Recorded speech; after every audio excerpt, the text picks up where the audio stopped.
Relatos de poder. Carlos Castaneda. Introducción. Las condiciones del pájaro solitario son 5. La primera, que se va a lo más alto. La segunda, que no sufre compañía, aunque sea de su naturaleza. La tercera, que pone el pico al aire. La cuarta, que no tiene determinado color. La quinta, que canta suavemente. San Juan de la Cruz. Dichos de luz y amor. Primera parte. Un testigo de actos de poder. Cita con el conocimiento. Tenía varios meses sin ver a don Juan. Era el otoño de 1971. Tuve la certeza de que se encontraba en casa de don Genaro, en el México Central, y realicé los preparativos necesarios para un viaje de 6 o 7 días. Al segundo día, obedeciendo a un impulso, me detuve al mediar la tarde en la casa de don Juan en Sonora. Estacioné el coche y caminé una corta distancia hasta la casa misma. Para mi sorpresa, lo encontré allí. Echó a reír, deleitado por mi asombro. Estaba sentado en un cajón de leche vacío, junto a la puerta delantera. Al parecer me aguardaba. Había un aire de hazaña cumplida en la desenvoltura con que me saludó. Quitándose el sombrero, lo agitó cómicamente en florido gesto. Se lo puso de nuevo y me hizo un saludo militar. Se hallaba reclinado en la pared, a horcajadas en el cajón como sobre una silla de montar. «Siéntate, siéntate», dijo en tono jovial. «Qué gusto me da que estés otra vez por aquí. Ya me estaba yendo hasta Oaxaca a buscarlo don Juan, y luego habría tenido que regresar a Los Ángeles. El hallarlo aquí me ahorra días y días de manejar». «De todos modos, me habrías encontrado», dijo él en tono misterioso. «Pero digamos que me debes los 6 días que hubieras tardado en llegar allá, días que deberías emplear en algo más interesante que andar correteando en tu carro». Había algo cautivante en la sonrisa de don Juan. Su calidez era contagiosa.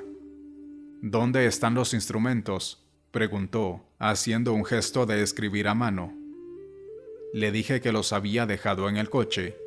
Él respondió que sin ellos me veía extraño, y me hizo ir a traerlos. «Acabo de escribir un libro», dije. Fijó en mí una mirada larga y peculiar, que me dio comezón en la boca del estómago. Era como si empujase mi parte media con un objeto suave. Sentí que me iba a poner mal, pero entonces don Juan miró a otro lado y recobré mi primera sensación de bienestar. Quise hablar de mi libro, pero él indicó con un gesto que no quería oír nada sobre el tema. Sonrió, desbordaba ligereza y encanto, e inmediatamente me envolvió en una larga conversación acerca de personas y de sucesos actuales. Al cabo de un buen rato, logré por fin desviar la conversación hacia el tópico de mi interés. Empecé mencionando que, al revisar mis antiguas notas, me di cuenta de que él me había estado dando, desde el principio de nuestra asociación, una descripción detallada del mundo de los brujos. A la luz de lo que me dijo en aquellas etapas, comencé a poner en tela de juicio el papel de las plantas alucinógenas. ¿Por qué me hizo tomar tantas veces esas plantas de poder? Rió y musitó en voz muy suave. «Porque eres un idiota». Lo oí perfectamente, pero quise cerciorarme y fingí no haber entendido. «¿Cómo dijo?», inquirí. «Tú sabes lo que dije», replicó, y se puso en pie. Al pasar junto a mí, me golpeó la cabeza con un dedo. «Eres un poco lento», dijo, «y no había otra forma de sacudirte». «¿De modo que nada de eso era absolutamente necesario?». «Lo era, en tu caso, pero hay otros tipos de gente que no parecen necesitarla». Se quedó parado junto a mí, con la vista fija en la copa de los matorrales al lado izquierdo de su casa. Luego volvió a sentarse y habló de Eligio, su otro aprendiz. Dijo que Eligio había tomado plantas psicotrópicas una sola vez desde el inicio del aprendizaje pero no obstante se hallaba, quizás, incluso más adelantado que yo. Tener sensibilidad es una condición natural de cierta gente, dijo. Tú no la tienes, pero tampoco yo. A fin de cuentas, la sensibilidad importa muy poco. ¿Qué es entonces lo que importa?, le pregunté. Pareció buscar una respuesta adecuada. Lo que importa es que un guerrero sea impecable, dijo al fin. Pero eso es solo una manera de decir las cosas, un modo de andarse por las ramas. Tú ya has terminado algunas tareas de brujería, y creo que ya es hora de mencionar la fuente de todo lo que importa. Así pues, diré que lo importante para un guerrero es llegar a la totalidad de uno mismo. ¿Qué es la totalidad de uno mismo, don Juan? Dije que nada más iba a mencionarla. Todavía quedan en tu vida muchos cabos sueltos que debes atar antes de que podamos hablar de la totalidad de uno mismo. Con eso puso fin a la conversación. Hizo un ademán para callarme. Al parecer, había algo o alguien en la cercanía. Ladeó la cabeza hacia un lado, como para escuchar. Pude ver el blanco de sus ojos mientras enfocaban los arbustos más allá de la casa, hacia la izquierda. Escuchó atentamente unos momentos y luego se puso en pie. Se acercó y me susurró al oído que debíamos dejar la casa y salir a un paseo. ¿Algo anda mal?, pregunté, también en un susurro. No, nada anda mal, dijo. Todo anda bastante bien. Me guió al chaparral desértico. Caminamos cosa de media hora y llegamos a una pequeña área circular libre de vegetación, un sitio de unos 4 metros de diámetro, donde el suelo rojizo estaba apisonado y perfectamente plano. No había, sin embargo, señas de que el espacio hubiera sido desmontado y aplanado con maquinaria. Don Juan se sentó en el centro, mirando al sureste. Señaló un sitio como a 1,5 metros de distancia y me pidió sentarme allí, dándole la cara. ¿Qué vamos a hacer aquí?, pregunté. Tenemos una cita aquí esta noche, respondió. Escudriñó los alrededores con rápida mirada, girando sobre su eje hasta hallarse de nuevo mirando al sureste. Sus movimientos me alarmaron. Le pregunté con quién teníamos cita. Con el conocimiento, repuso. Digamos que el conocimiento anda merodeando por aquí. No me dio oportunidad de pensar en su críptica respuesta. Rápidamente cambió el tema y en tono jovial me instó a portarme con naturalidad, es decir, a tomar notas y hablar como hubiéramos hecho en su casa. Lo que más presionaba mi mente en esos instantes era la vívida sensación que 6 meses antes tuve de hablar con un coyote. Ese evento significaba que por primera vez fui capaz de visualizar o aprisionar, con mis 5 sentidos y en total sobriedad, la descripción mágica del mundo, una descripción en que la comunicación a través de palabras con los animales era asunto rutinario. No vamos a ponernos a revivir ninguna experiencia de tal naturaleza, dijo don Juan al oír mi pregunta. No es dable que le des tal atención a los hechos pasados. Podemos tocarlos, pero solo como referencia. ¿Por qué motivo, don Juan? Todavía no tienes suficiente poder personal para buscar la explicación de los brujos. Entonces, ¿hay una explicación de brujos? Claro, los brujos son hombres. Somos criaturas del pensamiento. Buscamos aclaraciones. Yo tenía la impresión de que mi gran falla era buscar explicaciones. No, tu falla es buscar explicaciones convenientes, explicaciones que se ajustan a ti y a tu mundo. Lo que no me gusta es que seas tan razonable. Un brujo también explica las cosas en su mundo, pero no es tan terco como tú. ¿Cómo puedo llegar a las explicaciones de los brujos? Acumulando poder personal. El poder personal te hará deslizarte con gran facilidad y entrar en la explicación de los brujos. La explicación no es lo que tú llamarías una explicación. Sin embargo, aunque no aclara el mundo ni sus misterios, los hace menos pavorosos. Esa debería ser la esencia de una explicación, pero no es eso lo que tú buscas. Tú andas detrás del reflejo de ti y tus ideas. Perdí el impulso de hacer preguntas, pero su sonrisa me invitaba a seguir hablando. Otro asunto de gran importancia para mí era su amigo, don Genaro, y el extraordinario efecto que sus acciones habían surtido en mí. Cada vez que entraba en contacto con él, experimentaba distorsiones sensoriales de lo más extrañas. Don Juan rió cuando planteé mi pregunta. Genaro es estupendo, dijo, pero no tiene sentido por ahora hablarte de él, ni de lo que te hace. Tampoco tienes suficiente poder personal para desenvolver ese tema. Espera a tenerlo, y entonces hablaremos. ¿Y si nunca lo tengo? Si nunca lo tienes, nunca hablaremos. Al paso que voy, ¿tendré alguna vez suficiente? De ti depende. Yo te he dado toda la información necesaria. Ahora es responsabilidad tuya ganar suficiente poder personal para inclinar la balanza. Habla usted en metáforas. Hábleme claro. Dígame exactamente qué debo hacer. Si ya me lo dijo, digamos que lo olvidé.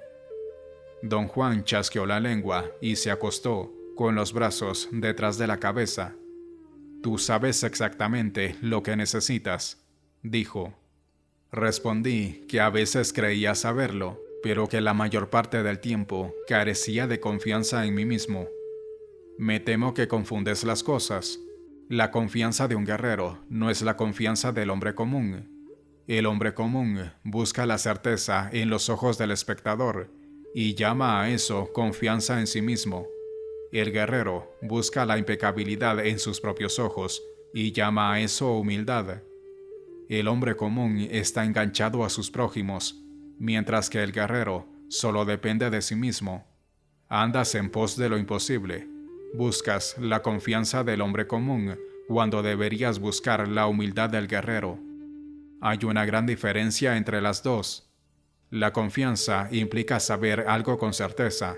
La humildad implica ser impecable en los propios actos y sentimientos. He tratado de vivir de acuerdo con sus consejos. Tal vez no sea yo lo mejor, pero soy lo mejor de mí mismo. ¿Es eso impecabilidad? No, debes ser aún mejor. Debes empujarte siempre más allá de tus límites. Pero eso sería una locura, don Juan. Nadie puede hacer eso. Muchas cosas que haces ahora te habrían parecido una locura hace 10 años. Las cosas esas nunca cambiaron, pero sí cambió tu idea de ti mismo. Lo que antes era imposible es ahora perfectamente posible, y a lo mejor el que logres cambiarte por completo es solo cuestión de tiempo.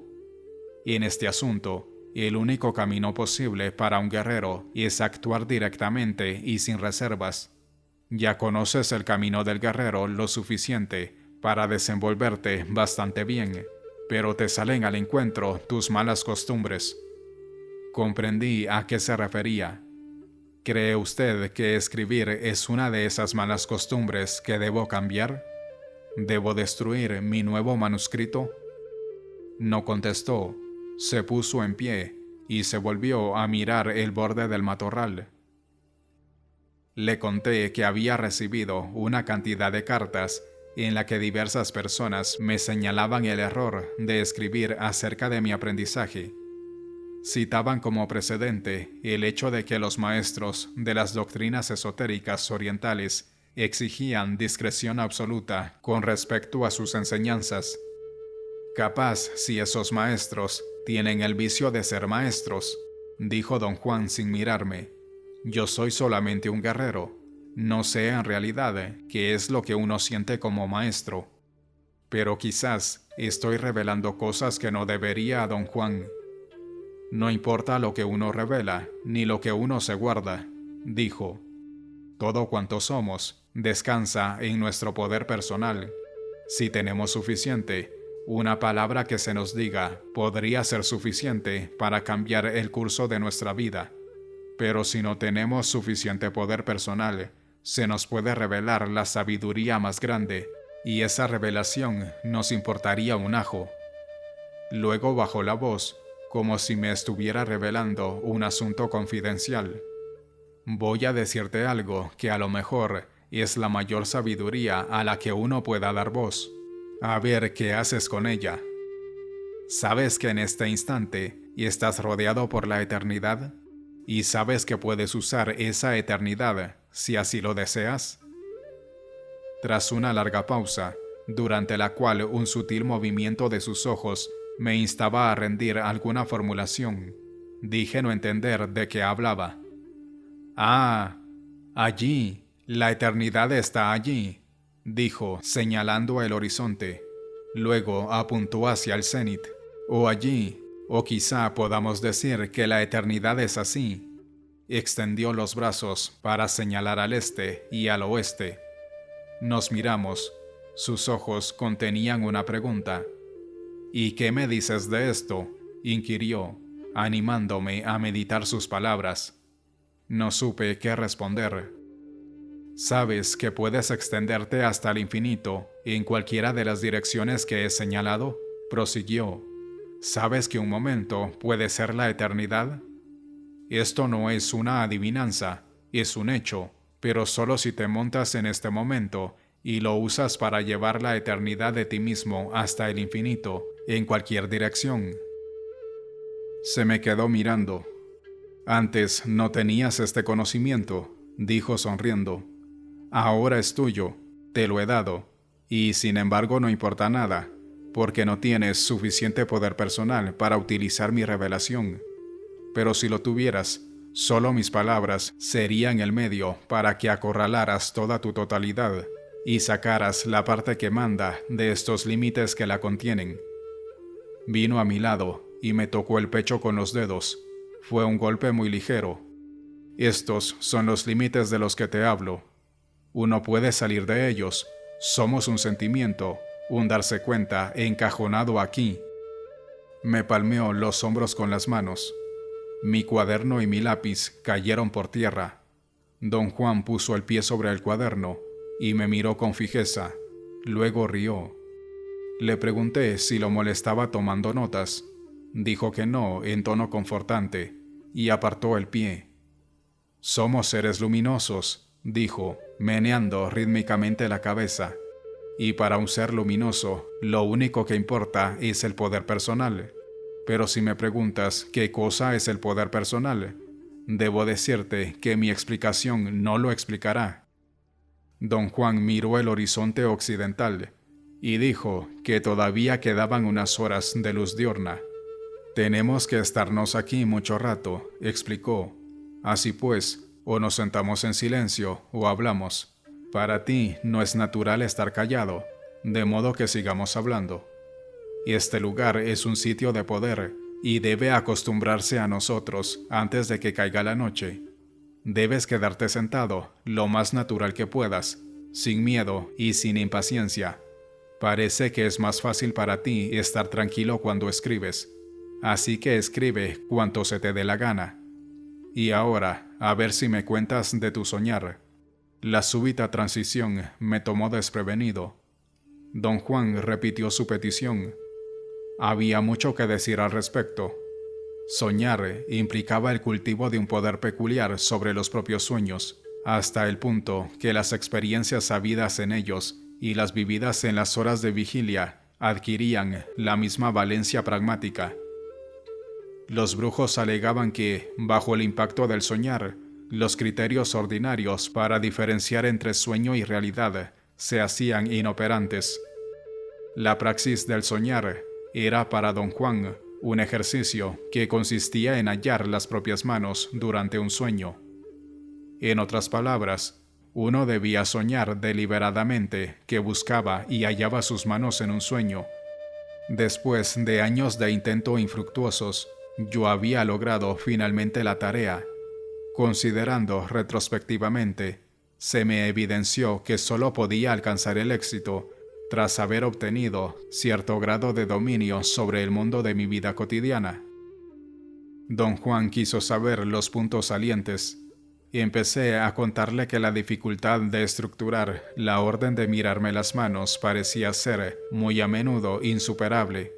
Él me había advertido que la primera etapa de la faceta preparatoria, lo que él llamaba armar los sueños, consistía en un juego mortal que la mente jugaba consigo misma y que cierta parte de mi ser iba a hacer todo lo posible por impedir el cumplimiento de mi tarea. Eso podía incluir, dijo don Juan, el arrojarme a una pérdida de significado, a la melancolía o incluso a una depresión suicida. Sin embargo, no llegué tan lejos. Mi experiencia se quedó más bien en el lado ligero, cómico. No obstante, la frustración era igual. Cada vez que, en un sueño, estaba a punto de mirarme las manos, algo extraordinario sucedía. Echaba yo a volar, o el sueño se volvía pesadilla, o simplemente se transformaba en una placentera experiencia de excitación corporal. Todo lo contenido en el sueño se extendía mucho más allá de lo normal en lo referente a vividez, y por ello resultaba absorbente en extremo. La intención original de observar mis manos siempre se olvidaba a la luz de la nueva situación. Una noche, inesperadamente, hallé mis manos en sueños. Soñaba recorrer una calle desconocida en una ciudad extranjera, y de pronto alcé las manos y las puse frente a mi rostro. Fue como si algo en mí se diera para permitirme observar el dorso de mis manos. Las instrucciones de don Juan estipulaban que, apenas la percepción de mis manos empezara a disolverse o transformarse, yo debía trasladar la mirada a cualquier otro elemento en el ámbito del sueño. En aquella ocasión particular, la trasladé a un edificio en el extremo de la calle. Cuando la apariencia del edificio empezó a disiparse, presté atención a otros elementos ambientales. El resultado final fue la imagen increíblemente clara de una calle desierta en alguna ciudad extranjera. Don Juan me hizo contar otras experiencias en el soñar. Al acabar mi reporte, él se levantó y fue al matorral. Me incorporé también y estaba nervioso. Era una sensación injustificada, pues nada había que invocara miedo o cuidado. Don Juan no tardó en volver. Advirtió mi agitación. «Sosiégate», dijo, mientras hacía con suavidad mi brazo. Me hizo tomar asiento y me puso el cuaderno en el regazo. Me animó a escribir. Argumentaba que yo no debía inquietar el sitio de poder con innecesarios sentimientos de miedo o vacilación. «¿Por qué me pongo tan nervioso?», pregunté. «Es natural», dijo. «Algo en ti se ve amenazado por tus quehaceres en el soñar. Mientras no pensabas en ellos, estuviste bien, pero ahora que me revelaste tus acciones, estás a punto de desmayarte. Cada guerrero tiene su propio modo de soñar, todos son distintos. Lo único que tenemos en común es que algo en nosotros tiende trampas para obligarnos a abandonar la empresa. El remedio es persistir, a pesar de todas las barreras y desilusiones». Luego me preguntó si yo era capaz de elegir temas para soñar. Dije no tener la menor idea de cómo hacerlo. La explicación de los brujos acerca de cómo escoger un tema para soñar, dijo él, es que el guerrero escoge el tema manteniendo a fuerza una imagen en la mente mientras para su diálogo interior. En otras palabras, si es capaz de no hablar consigo mismo por un momento, y luego evoca la imagen o el pensamiento de lo que quiere soñar, aunque solo sea por un instante, lo deseado vendrá a él. Estoy seguro de que esto es lo que has hecho, aunque sin darte cuenta. Hubo una larga pausa, y después don Juan empezó a husmear el aire. Parecía limpiarse la nariz. Exhaló por ella 3 o 4 veces, con gran fuerza. Los músculos de su abdomen se contraían en espasmos que él controlaba aspirando breves bocanadas de aire. «Ya no vamos a hablar más de soñar», dijo. «Podrías obsesionarte.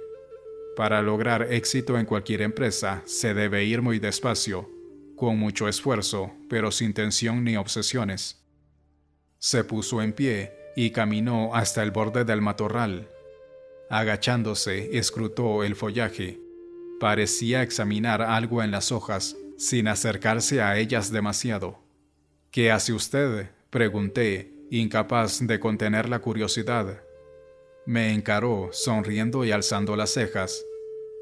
«Los matorrales están llenos de cosas extrañas», dijo al sentarse de nuevo. De tan casual, su tono me asustó más que si hubiera lanzado un alarido súbito. Lápiz y cuaderno cayeron de mis manos.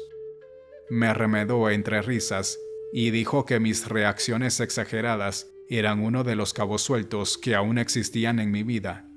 Quise hacer una observación, pero no me dejó hablar. «Todavía queda un poco de luz del día», dijo. «Hay otras cosas que deberíamos tocar antes de que caiga el crepúsculo». Añadió entonces que, juzgando por los resultados de mi soñar, yo debía de haber aprendido a interrumpir voluntariamente mi diálogo interno. Le dije que así era. En el principio de nuestra asociación, don Juan había delineado otro procedimiento: caminar largos trechos sin enfocar los ojos en nada. Su recomendación había sido no mirar nada directamente, sino, cruzando levemente los ojos, mantener una visión periférica de cuanto se presentaba a la vista.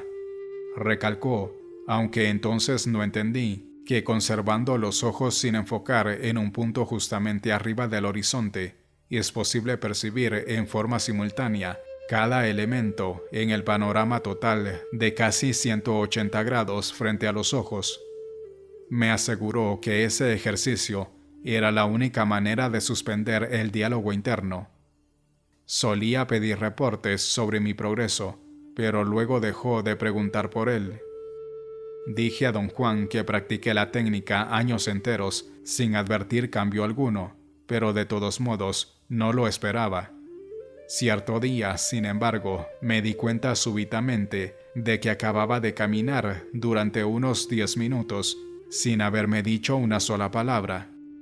Mencioné también que en esa ocasión cobré conciencia de que suspender el diálogo interno implicaba algo más que solo reprimir las palabras que me decía a mí mismo. Todos mis procesos intelectuales se detuvieron y me sentí como suspendido, flotando. Una sensación de pánico surgió de esa vivencia y tuve que reanudar mi diálogo interno como antídoto. «Te he dicho que el diálogo interno es lo que nos hace arrastrar», dijo don Juan. «Y el mundo es así como es, solo porque hablamos con nosotros mismos acerca de que es así como es». Don Juan explicó que el pasaje al mundo de los brujos se franquea después que el guerrero aprende a suspender el diálogo interno. Cambiar la idea del mundo es la clave de la brujería, y la única manera de lograrlo es parar el diálogo interno. Lo demás solo es arreglo. Ahora estás en la posición de saber que nada de lo que has visto o hecho, con la excepción de parar el diálogo interno, habría podido de por sí cambiar nada en ti o en tu idea del mundo. El asunto, por supuesto, es que ese cambio no sea un trastorno. Ahora entenderás por qué un maestro no presiona a su aprendiz. Eso nada más fomentaría obsesión y morbidez. Pidió detalles de otras experiencias que yo hubiera tenido al suspender el diálogo interno. Hice un recuento de cuanto pude recordar. Hablamos hasta que oscureció y ya no pude tomar notas cómodamente. Debía atender a la escritura y eso alteraba mi concentración. Don Juan se dio cuenta y echó a reír. Señaló que yo había propiamente logrado otra tarea de brujo, y escribir sin concentrarme. Apenas lo dijo, advertí que yo, en verdad, no prestaba atención al acto de tomar notas. Parecía ser una actividad separada, con la cual yo no tenía que ver. Me sentí raro. Don Juan me pidió sentarme junto a él, en el centro del círculo. Dijo que había demasiada oscuridad y que ya no me hallaba seguro sentado tan al filo del matorral. Un escalofrío ascendió por mi espalda. Salté a su lado. Me hizo mirar al sureste y me pidió que interrumpiera mi diálogo interno y estuviera callado y sin pensamientos. Al principio fui incapaz y tuve un momento de impaciencia. Don Juan me dio la espalda y dijo que me apoyara en su hombro y que una vez que aquietara mis pensamientos, debía mantener los ojos abiertos mirando el matorral al sureste. En tono misterioso, agregó que me estaba planteando un problema y que, de resolverlo, me hallaría preparado para otra faceta del mundo de los brujos. Planteé una débil pregunta acerca de la naturaleza del problema. Él rió suavemente. Esperé su respuesta, y de pronto algo en mí se desconectó. Me sentí suspendido, como si mis orejas se hubieran destapado. Miriadas de ruido en el chaparral se hicieron audibles. Había tantos que no me era posible distinguirlos individualmente. Sentí que me quedaba dormido y entonces, de pronto, algo captó mi atención. No era algo que involucrara mis procesos mentales, no era una visión, ni un aspecto del ámbito, pero de algún modo mi percepción participaba. Estaba completamente despierto, tenía los ojos enfocados en un sitio al borde del matorral, pero no miraba, ni pensaba, ni hablaba conmigo mismo. Mis sentimientos eran claras sensaciones corporales, no requerían palabras. Sentía que me precipitaba hacia algo indefinido. ¿Acaso se precipitaba lo que de ordinario habría sido mis pensamientos? Fuera como fuese, tuve la sensación de haber sido atrapado en un derrumbe y de que algo se desplomaba en avalancha, conmigo en la cima. Sentía la caída en el estómago. Algo me jalaba al chaparral. Discernía la masa oscura de las matas frente a mí. No era, sin embargo, una tiniebla indiferenciada como lo sería ordinariamente. Veía cada arbusto individual como si lo mirara en un crepúsculo oscuro. Parecían moverse. La masa de su follaje semejaba faldas negras ondeando en mi dirección como si las agitara el viento. Pero no había viento. Quedé absorto en sus hipnóticos movimientos. Era un escarceo pulsante que parecía acercármelas más y más. Noté una silueta más clara, como superpuesta en las formas oscuras de las matas. Enfoqué los ojos en un sitio al lado de la silueta y pude percibir en ella un resplandor verdoso pálido. Luego la miré sin enfocar y tuve la certeza de que se trataba de un hombre oculto en las matas. Me hallaba en ese momento en un estado muy peculiar de conciencia. Tenía conocimiento del entorno y de los procesos mentales que el entorno engendraba en mí, pero no pensaba como pienso de ordinario. Por ejemplo, al darme cuenta de que la silueta superpuesta en las matas era un hombre, rememoré otra ocasión en el desierto.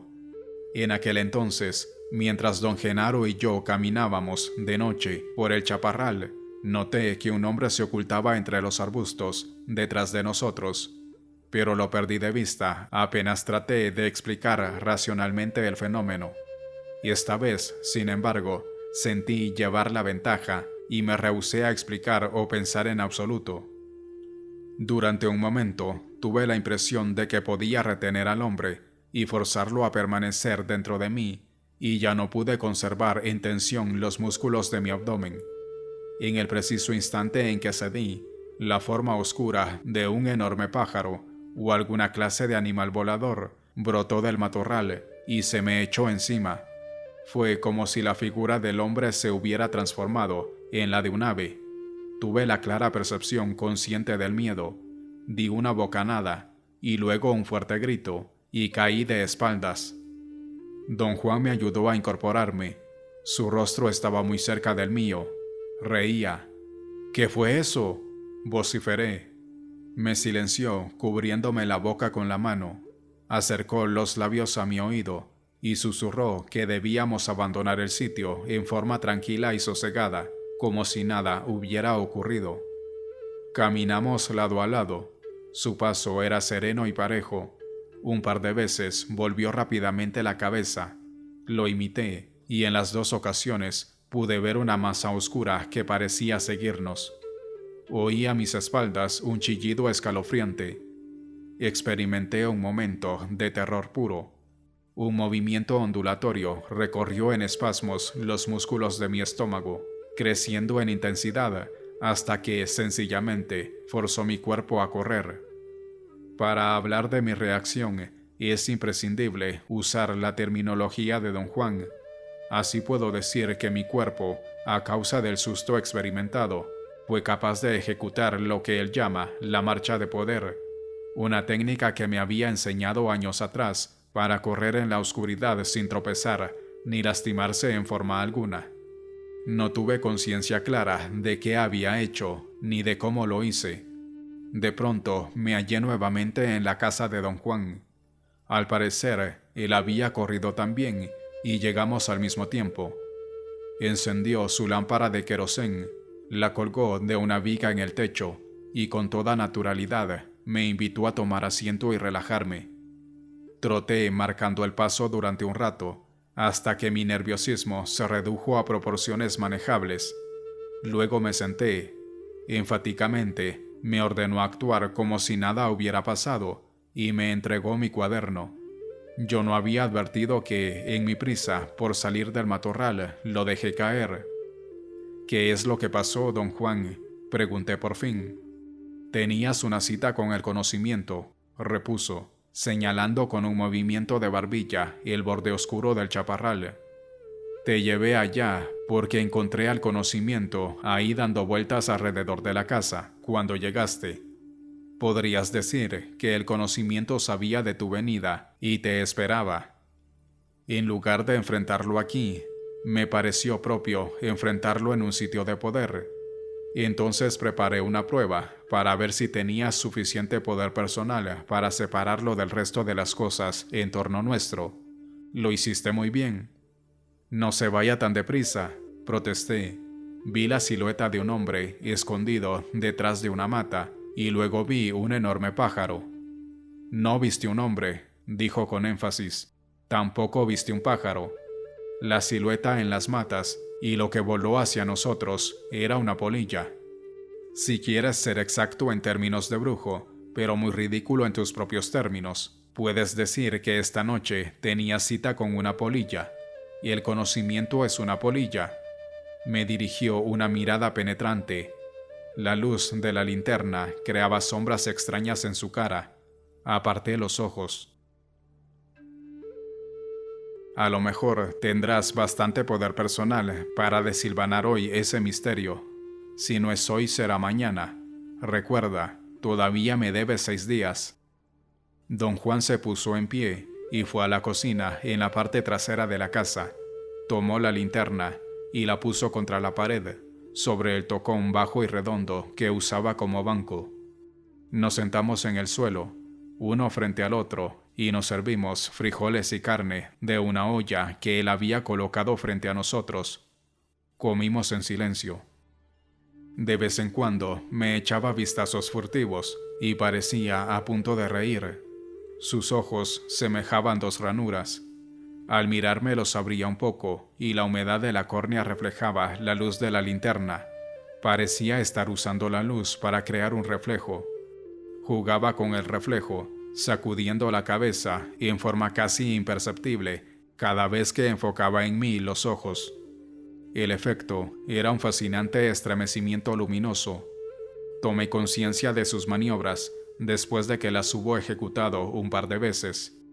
Me sentí convencido de que actuaba con un propósito definido.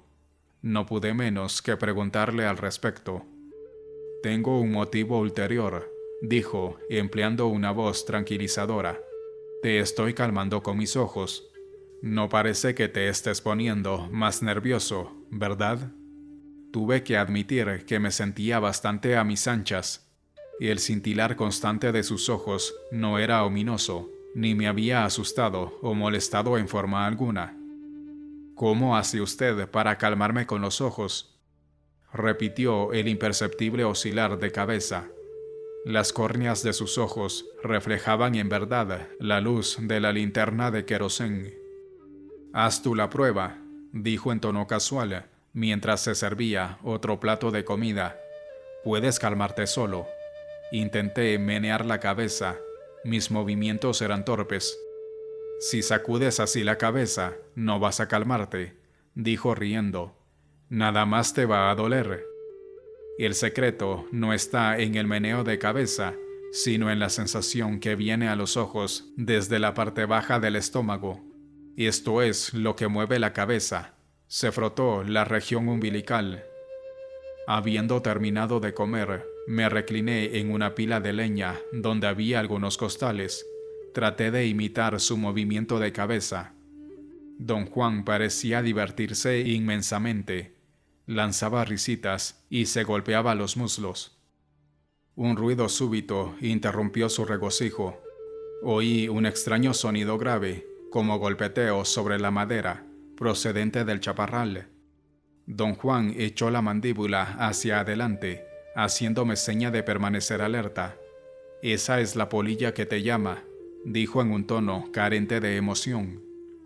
Me levanté de un salto. El sonido cesó instantáneamente. Miré a don Juan en busca de una explicación.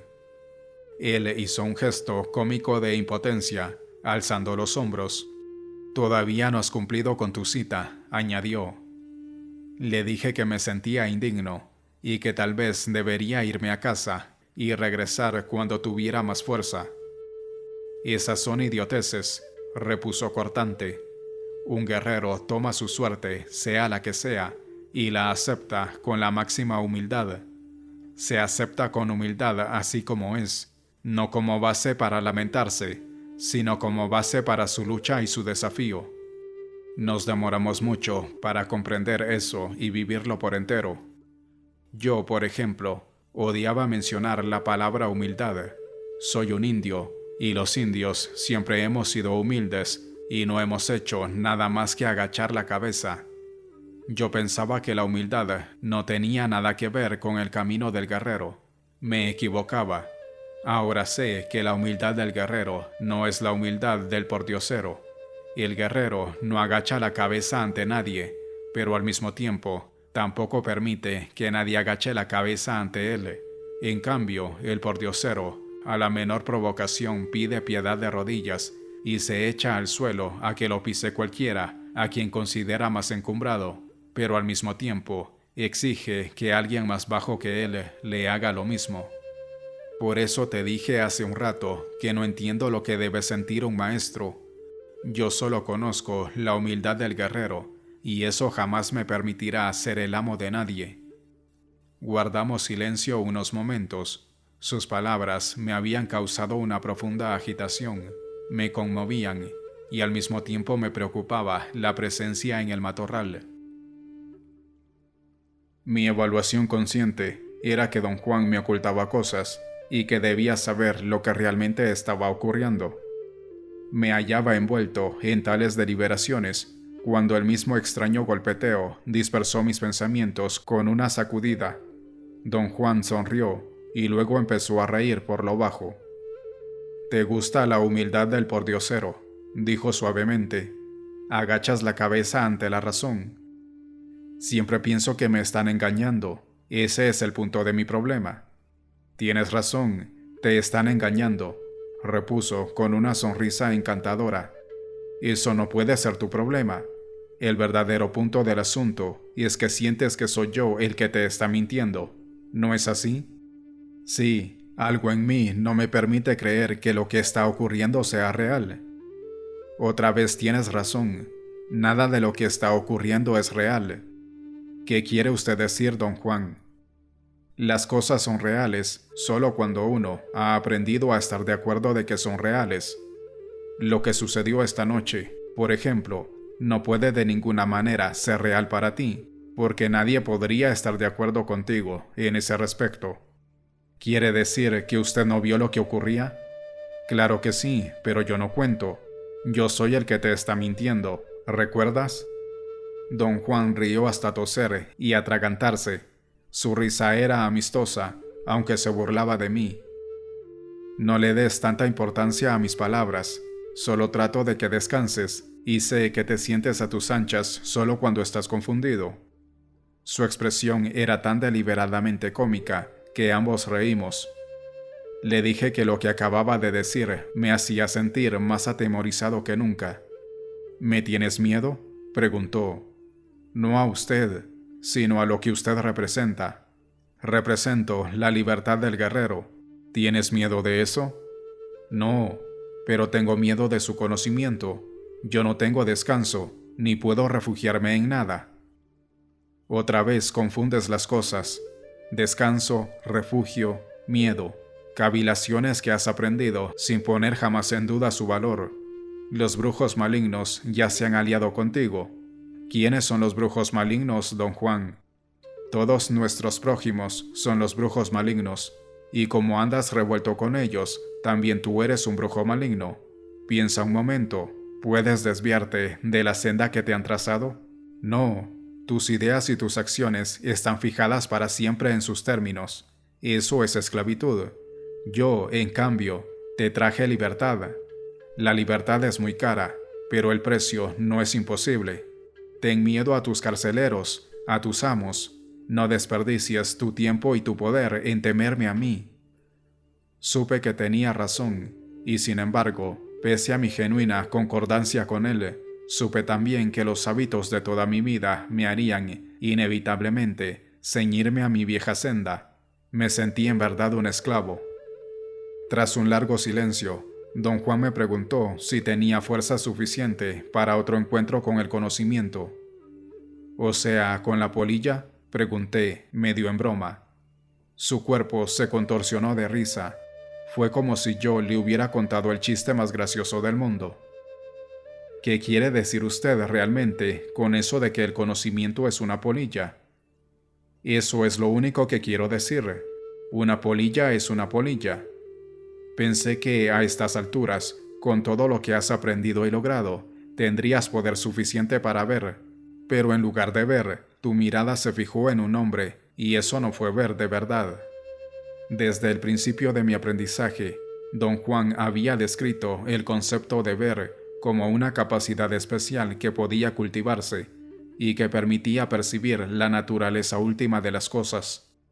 A través de los años de nuestra relación, yo había desarrollado la idea de que con ver, él se refería a una percepción intuitiva de las cosas, o a la capacidad de comprender algo de una sola vez, o quizás el don de penetrar las interacciones humanas y descubrir significados y motivos encubiertos. Yo diría que esta noche, cuando enfrentaste a la polilla, medio mirabas y medio veías, prosiguió don Juan.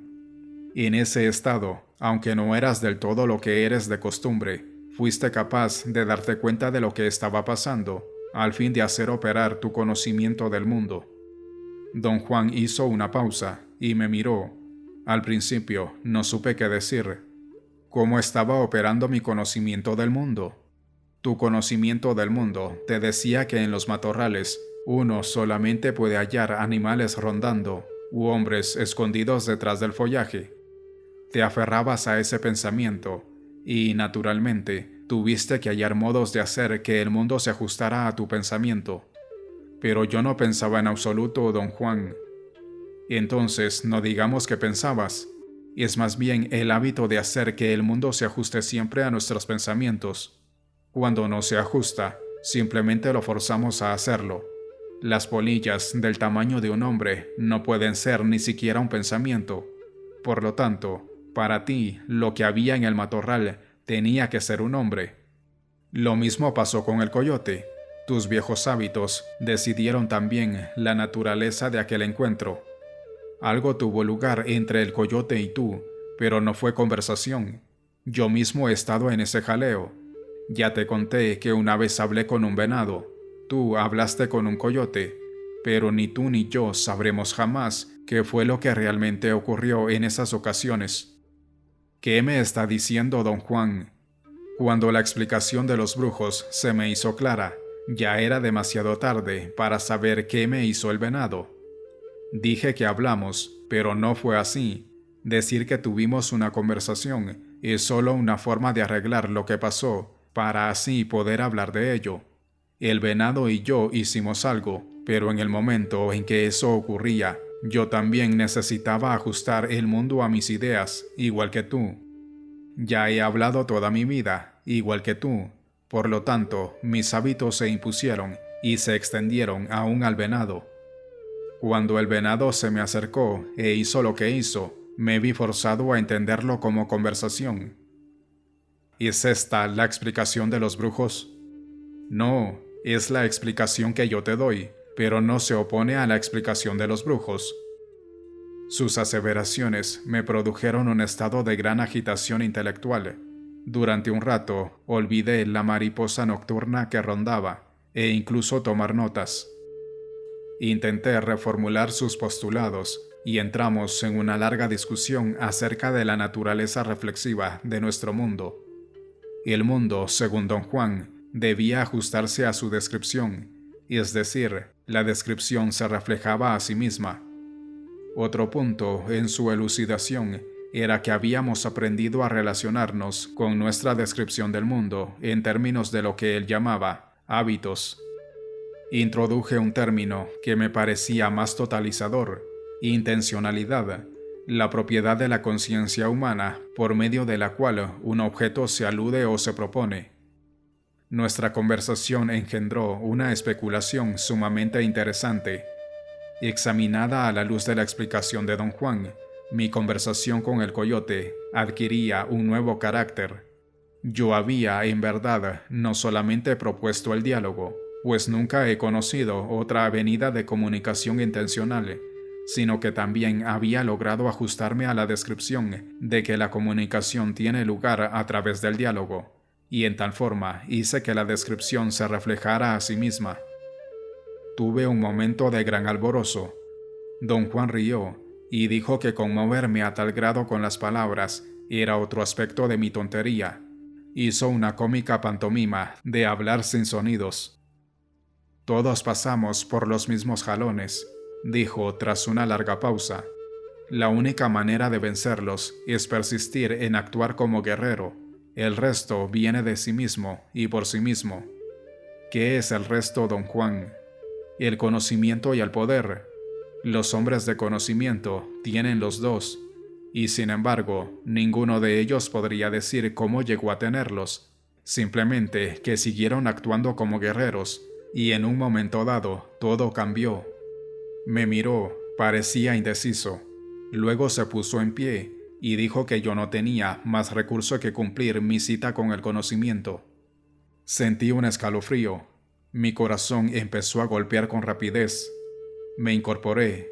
Don Juan caminó en torno mío, como si examinase mi cuerpo desde todos los ángulos posibles. Me hizo seña de tomar asiento y seguir escribiendo. Si te asustas demasiado, no podrás cumplir con tu cita. Un guerrero debe tener serenidad y aplomo, y no debe perder nunca los estribos. Estoy verdaderamente asustado, dije. Polilla o lo que sea, hay algo que ronda allí afuera entre las matas. Claro que sí. Lo que me fastidia de ti es que insistes en pensar que es un hombre, igual que insistes en pensar que hablaste con un coyote. Cierta parte mía comprendía totalmente su argumento. Había, sin embargo, otro aspecto de mi persona que no cedía y que, a pesar de la evidencia, se aferraba con firmeza a la razón. Dije a don Juan que su explicación no satisfacía mis sentidos, aunque mi acuerdo intelectual con ella era completo. Eso es lo malo de las palabras, dijo con gran certidumbre. Siempre nos fuerzan a sentirnos iluminados, pero cuando damos la vuelta para encarar al mundo, siempre nos fallan, y terminamos encarando al mundo como lo hemos hecho siempre, sin iluminación. Por este motivo, a un brujo le precisa actuar más que hablar, y para efectuar eso, obtiene una nueva descripción del mundo, una descripción en la cual el hablar no es tan importante y en la cual los actos nuevos tienen nuevas reflexiones. Tomó asiento junto a mí, me miró a los ojos y me pidió decir en voz alta lo que realmente había visto en el matorral. Me enfrentaba en ese momento a una inconsistencia absorbente. Yo había visto la silueta oscura de un hombre, pero también había visto que dicha silueta se convertía en un pájaro. Había, por tanto, presenciado más de lo que mi razón me permitía considerar posible, pero en lugar de descartar por entero mi razón, Algo en mí había seleccionado partes de mi experiencia, como el tamaño y el contorno general de la silueta oscura, y las enarbolaba como posibilidades razonables, mientras descartaba otras partes, como la transformación de la figura en un pájaro. Y así había llegado a convencerme a mí mismo de haber visto a un hombre. Don Juan rió a carcajadas cuando expuse mi dilema. Dijo que tarde o temprano la explicación de los brujos llegaría a mi rescate y todo estaría entonces perfectamente claro, sin tener que ser razonable o irrazonable. Mientras tanto, lo único que puedo hacer por ti es garantizarte que eso no era un hombre. La mirada de don Juan se hizo decididamente enervante. Mi cuerpo se estremeció en forma involuntaria. Me hacía sentir apenado y nervioso. Busco marcas en tu cuerpo, explicó. Tal vez no lo sepas, pero esta noche tuviste todo un combate allá afuera. ¿Qué clase de marcas busca usted? No son propiamente marcas físicas en tu cuerpo, sino señales, indicios en tus fibras luminosas, zonas de mucho brillo. Somos seres luminosos y todo cuanto somos o sentimos se nota en nuestras fibras. Los seres humanos tienen un brillo que les es peculiar. Esa es la única manera de distinguirlos de los otros seres vivientes luminosos. Si hubieras visto esta noche, habrías notado que la figura en las matas no era un ser vivo luminoso. Quise seguir preguntando, pero él me cubrió la boca con la mano y sisió para callarme. Luego acercó la boca a mi oído y susurró que escuchara y tratara de oír un crujido suave. Los leves pasos apagados de una mariposa nocturna sobre las hojas y ramas secas en el suelo. No pude oír nada. Don Juan se levantó abruptamente, recogió la linterna y dijo que íbamos a sentarnos bajo la ramada, junto a la puerta del frente. Me guió por la salida trasera y rodeamos la casa al borde del chaparral, en vez de atravesar el cuarto y salir por enfrente. Explicó que era esencial hacer obvia nuestra presencia. Describimos un semicírculo en torno al costado izquierdo de la casa. El paso de don Juan era extremadamente lento. Sus pisadas eran débiles y vacilantes. Su brazo temblaba al sostener la linterna. Le pregunté si algo le pasaba. Con un guiño, me susurró que la enorme mariposa que andaba rondando tenía cita con un hombre joven y que el lento andar de un anciano decrépito era una forma obvia de indicar quién era el interesado. Cuando finalmente llegamos a la fachada de la casa, don Juan colgó la linterna de una viga y me hizo tomar asiento con la espalda contra la pared. Se sentó a mi derecha. Vamos a estarnos aquí, y tú vas a escribir y hablar conmigo en forma muy normal. La polilla que hoy se te echó encima anda por aquí en las matas. Dentro de un rato se acercará a mirarte. Por eso puse la linterna exactamente encima de ti. La luz guiará a la polilla para que te encuentre. Cuando llegue al filo del matorral, te llamará. Es un sonido muy especial. El sonido por sí solo puede ayudarte. ¿Qué clase de sonido es, don Juan? Es una canción, un grito hipnotizante que las polillas producen. Por lo común no puede oírse, pero la polilla que anda por las matas es una polilla rara. Oirás claramente su llamado, y siempre y cuando seas impecable, lo conservarás el resto de tu vida. ¿En qué me va a ayudar? Esta noche vas a tratar de acabar lo que empezaste antes. El ver solo ocurre cuando el guerrero es capaz de parar el diálogo interno. Hoy paraste tu diálogo interno a pura fuerza, allá en las matas, y viste. Lo que viste no fue claro. Pensaste que era un hombre. Yo digo que era una polilla. Ninguno de los dos está en lo cierto, pero eso se debe a que tenemos que hablar. Yo te sigo llevando ventaja porque veo mejor que tú, y porque estoy familiarizado con la explicación de los brujos. De modo que yo sé, aunque esto no sea exacto por entero, que la figura que viste hoy era una polilla. Y ahora vas a quedarte callado y sin pensamientos para dejar que la polilla venga otra vez a ti. Apenas me era posible tomar notas. Don Juan, riendo, Me instó a proseguir mi escritura como si nada me molestara.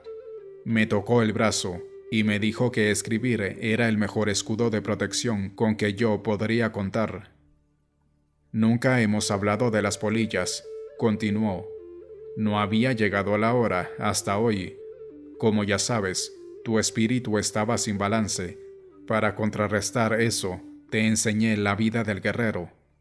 Pues bien, un guerrero empieza la faena con la certeza de que su espíritu está fuera de balance, pero a medida que va adquiriendo, sin pena ni apuro, control y conocimiento, también va haciendo lo mejor que puede por ganar ese balance.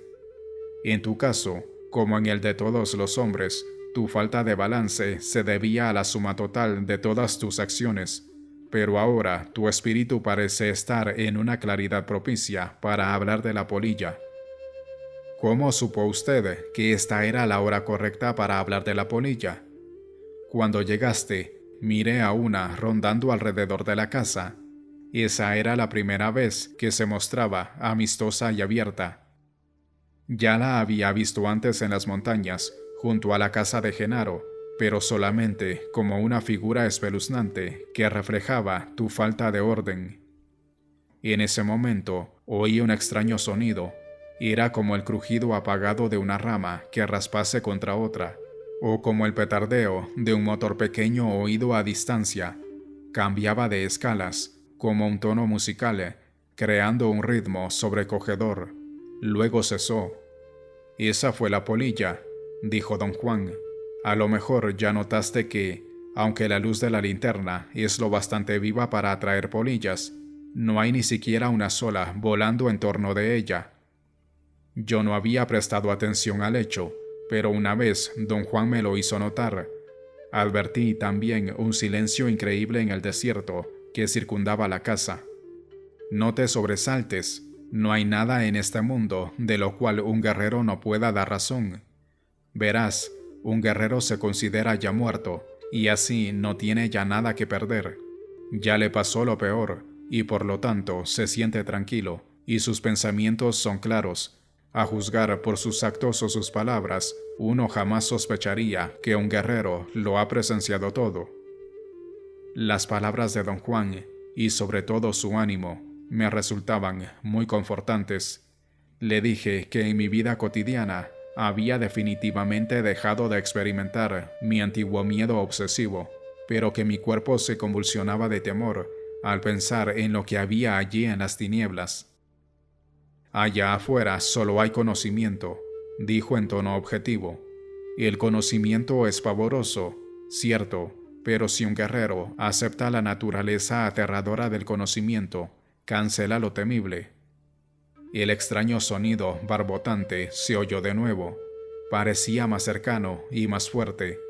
Escuché con cuidado. Mientras más atención le prestaba, más difícil era determinar su naturaleza. No parecía ser el canto de un pájaro, ni el gruñir de un animal terrestre. El tono de cada barbotar era rico y profundo. Algunos se producían en una escala baja, otros en una alta. Tenían ritmo y duración específica. Algunos eran largos. Yo los oía como una sola unidad sonora. Otros eran cortos y venían en conglomerados, como el sonido en staccato de una ametralladora.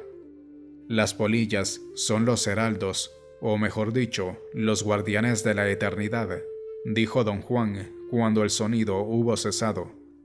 Por alguna razón, o a lo mejor por ninguna, son los depositarios del polvo de oro de la eternidad. La metáfora me era ajena. Le pedí explicarla. «Las polillas llevan polvo en sus alas», dijo. «Un polvo de oro. Ese polvo es el polvo del conocimiento». Su explicación había oscurecido más aún la metáfora. Vacilé un momento, queriendo hallar la mejor manera de formular mi pregunta, pero él empezó a hablar de nuevo. «El conocimiento es un asunto de lo más peculiar, especialmente para un guerrero.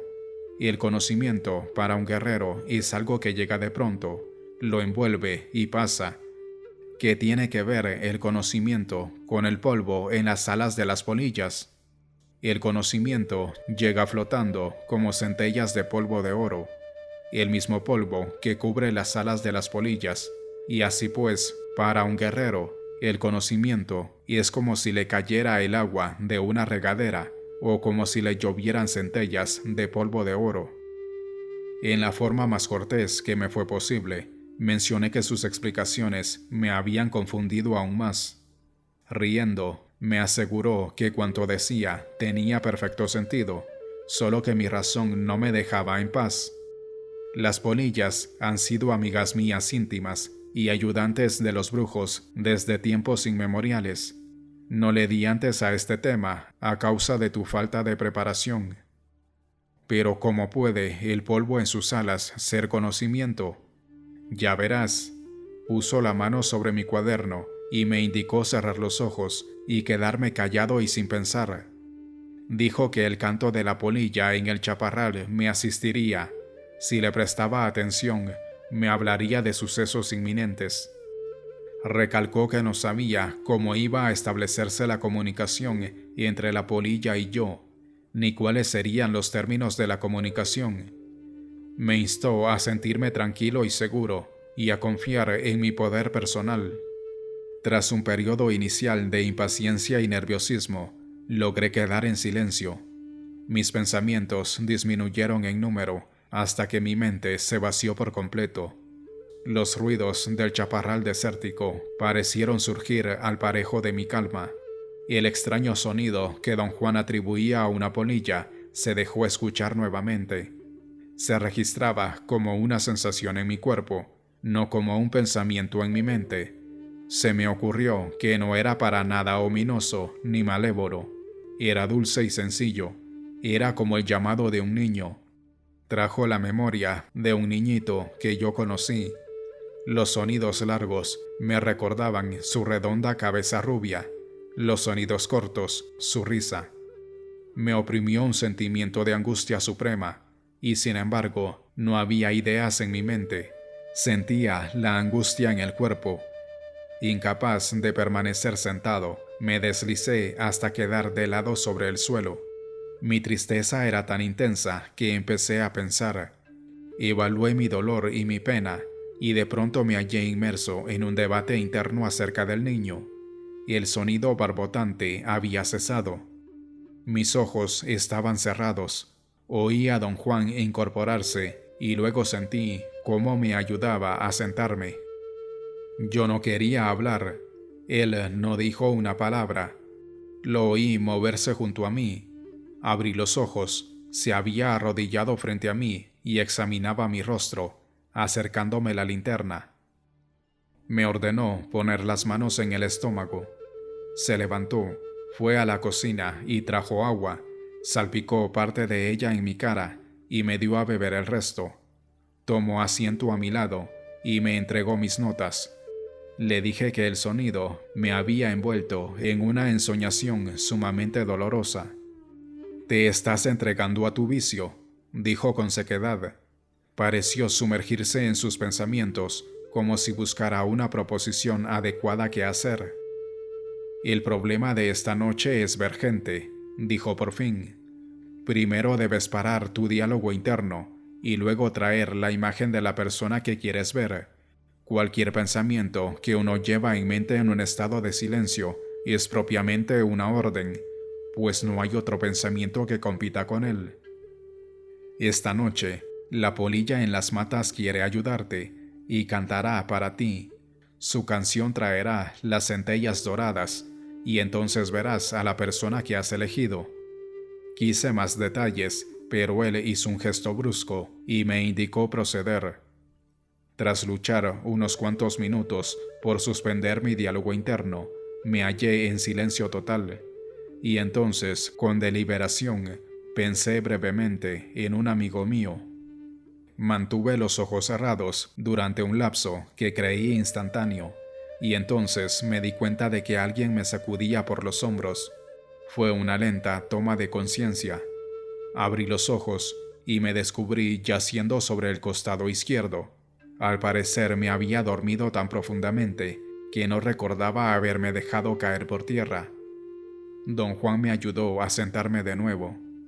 Reía, imitó mis ronquidos y dijo que, de no haberlo visto con sus propios ojos, no creería que alguien pudiera dormirse tan rápido. Afirmó que para él era un regocijo estar cerca de mí cuando yo debía hacer algo que mi razón no comprendía. Hizo a un lado mi cuaderno de notas y dijo que debíamos empezar otra vez desde el principio. Seguí los pasos necesarios y el extraño barbotar vino de nuevo. En esta ocasión, sin embargo, no procedía del chaparral, más bien parecía ocurrir dentro de mí, como si mis labios o piernas o brazos lo produjeran. El sonido no tardó en recubrirme. Sentí como un chisporroteo de bolas suaves que salían desde mi interior o venían contra mí. Era un sentimiento apaciguador, exquisito, de ser bombardeado con pesadas bolas de algodón. De pronto oí que una racha de viento abría una puerta y me hallé pensando de nuevo. Pensé haber arruinado otra oportunidad. Abrí los ojos y estaba en mi cuarto. Los objetos sobre mi escritorio seguían como los dejé. La puerta estaba abierta. Afuera soplaba un fuerte viento. Por mi mente cruzó la idea de que debía revisar el calentador de agua. Entonces oí un traqueteo en las contraventanas que yo mismo había puesto y que no encajaban bien en el marco. Era un ruido furioso, como si alguien quisiera entrar. Experimenté una sacudida de temor. Me levanté de la silla. Sentí que algo me jalaba. Grité. Don Juan me sacudía por los hombros. Excitadamente le hice un recuento de mi visión. Había sido tan vívida que me hallaba temblando. Sentía que acababa de estar sentado a mi escritorio en mi completa forma corporal. Don Juan meneó la cabeza con incredulidad y dijo que yo era un genio para hacerme tonto. No parecía impresionado por lo que yo había hecho. Lo descartó de plano y me ordenó volver a empezar. Oí entonces nuevamente el misterioso sonido. Me llegó como don Juan había sugerido, bajo la guisa de una lluvia de centellas doradas. No sentí que fueran motas o copos pianos, como los había descrito, sino más bien burbujas esféricas. Flotaron hacia mí. Una de ellas se abrió revelándome una escena, como si se hubiera detenido enfrente de mis ojos para mostrarme un objeto extraño. Parecía un hongo. Yo lo miraba sin duda alguna, y lo que experimentaba no era un sueño. El objeto micoforme permaneció inalterable dentro de mi campo de visión y luego desapareció, como si hubieran apagado la luz que brillaba sobre él. Siguió una oscuridad interminable. Sentí un temblor, un sobresalto desquiciante, y abruptamente advertí que me sacudían. De inmediato mis sentidos empezaron a funcionar. Don Juan me agitaba vigorosamente y yo lo miraba. Debo haber abierto los ojos en ese momento. Me roció agua en la cara. La frialdad del líquido era muy agradable. Tras una breve pausa, quiso saber qué había ocurrido. Expuse cada detalle de mi visión. ¿Pero qué vi?, pregunté. «A tu amigo», replicó. Reí y expliqué pacientemente que había visto una figura en forma de hongo. Aún careciendo de criterio para juzgar dimensiones, había tenido la sensación de que medía unos 30 centímetros. Don Juan recalcó que el sentir era todo lo que contaba. Dijo que mis sensaciones eran la medida que evaluaba el estado del ser del sujeto que yo veía. Por tu descripción y tus sensaciones, debo concluir que tu amigo ha de ser una magnífica persona, dijo. Sus palabras me desconcertaron. Dijo que la configuración micoforme era la forma esencial de los seres humanos cuando un brujo los veía desde lejos. Pero cuando el brujo encaraba directamente a la persona a quien estaba viendo, la característica humana se mostraba como un conglomerado ubiforme de fibras luminosas. «No estabas viendo cara a cara a tu amigo», dijo, «por eso apareció como un hongo». «¿Por qué es así, don Juan?» «Nadie sabe. Sencillamente, es la forma en que los hombres aparecen en este tipo específico de ver. Añadió que cada rasgo de la configuración micoforme tenía un significado especial, pero que era imposible para un principiante interpretar con exactitud dicho significado. Tuve entonces un recuerdo de gran interés. Algunos años antes, en un estado de realidad no ordinaria, producido por la ingestión de plantas psicotrópicas, había experimentado o percibido, mientras miraba una corriente acuática, que un racimo de burbujas flotaba hacia mí, envolviéndome. Las burbujas doradas que acababa de contemplar flotaban y me envolvían de la misma manera exacta. De hecho, yo podía decir que ambos conglomerados habían tenido la misma estructura y la misma pauta. Don Juan escuchó con indiferencia mis comentarios. «No gastes tu poder en babosadas», dijo. «Estás tratando con esa inmensidad que está allá afuera». Señaló hacia el chaparral con un movimiento de la mano. «Convertir en razonable esa cosa magnífica que está allá afuera no te sirve de nada. Aquí, alrededor de nosotros, está la eternidad misma. Esforzarse a reducirla a una tontería manejable es un acto despreciable y definitivamente desastroso». Luego insistió en que yo tratara de ver a otra persona de mi gama de conocidos. Añadió que, una vez terminada la visión, debía procurar abrir los ojos por mí mismo y resurgir a la conciencia plena de mi entorno inmediato. Logré fijar la visión de otra figura micoforme, pero mientras la primera había sido amarillenta y pequeña, la segunda fue blancuzca, de mayor tamaño y contrahecha. Cuando hubimos terminado de hablar sobre las dos formas que yo había visto, me había olvidado de la polilla en el matorral, tan abrumadora un rato antes. Dije a don Juan que me asombraba tener tal facilidad para descartar algo tan verdaderamente ultraterreno. Parecía que yo no fuese la misma persona que solía ser. «No veo por qué haces tanta alaraca», dijo don Juan. «Cada vez que el diálogo cesa, el mundo se desploma y sale a la superficie facetas extraordinarias de nosotros, como si nuestras palabras las hubieran tenido bajo guardia. Eres como eres porque te dices a ti mismo que eres así». Tras un corto descanso, don Juan me instó a seguir llamando amigos. Dijo que el ejercicio consistía en tratar de ver todas las veces posibles, con el fin de establecer una gula o una pauta de diversos sentimientos. Llamé 32 personas en sucesión. Después de cada intento, don Juan exigía una versión cuidadosa y detallada de todo lo percibido en mi visión. Sin embargo, cambió de procedimientos conforme adquirí mayor proficiencia en mi desempeño. Proficiencia juzgada por el hecho de que detenía el diálogo interno en cuestión de segundos, de que podía abrir los ojos por mí mismo al finalizar cada experiencia, y de que reanudaba sin transición alguna actividades ordinarias. Noté ese cambio de procedimiento mientras discutíamos la colaboración de las configuraciones micoformes. Ya él había señalado que lo que yo llamaba coloración no era un tinte, sino un brillo de diferentes intensidades. Me hallaba a punto de referirme a un resplandor amarillento recién percibido, cuando él me interrumpió para dar una descripción exacta de lo que yo había visto. A partir de entonces, discutió el contenido de cada visión, no solo como si comprendiese lo que yo decía, sino como si él mismo lo hubiera visto. Al pedirle un comentario al respecto, rehusó de plano hablar de ello. Cuando terminé de llamar a las 32 personas, había visto una variedad de figuras micoformes y resplandores, y había experimentado hacia ellas una variedad de sentimientos, desde el suave deleite hasta la repugnancia pura. Don Juan explicó que la gente estaba llena de configuraciones que podían ser deseos, problemas, pesares, preocupaciones o cosas por el estilo. Aseveró que solo un brujo profundamente poderoso podía devanar el sentido de dichas configuraciones, y que yo debía contentarme con observar tan solo la forma general de las personas. Me hallaba muy cansado. Había algo sumamente fatigoso en aquellas figuras extrañas, La sensación que predominaba en mí era un amago de náusea. No me había gustado.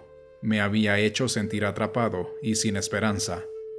Don Juan me ordenó escribir para dispersar de ese modo el sentimiento sombrío, y tras un largo intervalo silencioso, durante el cual no pude escribir nada, me pidió llamar gente que él mismo escogería. Emergió una nueva serie de figuras. No eran micoformes, más bien parecían tazas japonesas para sake, volteadas boca abajo.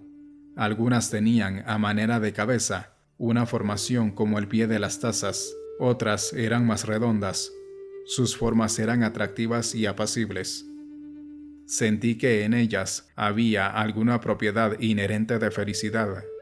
Rebotaban, en oposición a la pesadez lastrada que el grupo anterior había exhibido. De algún modo, el mero hecho de que estuviesen allí frente a mí aliviaba mi fatiga. Entre las personas elegidas por don Juan estaba su aprendiz Eligio.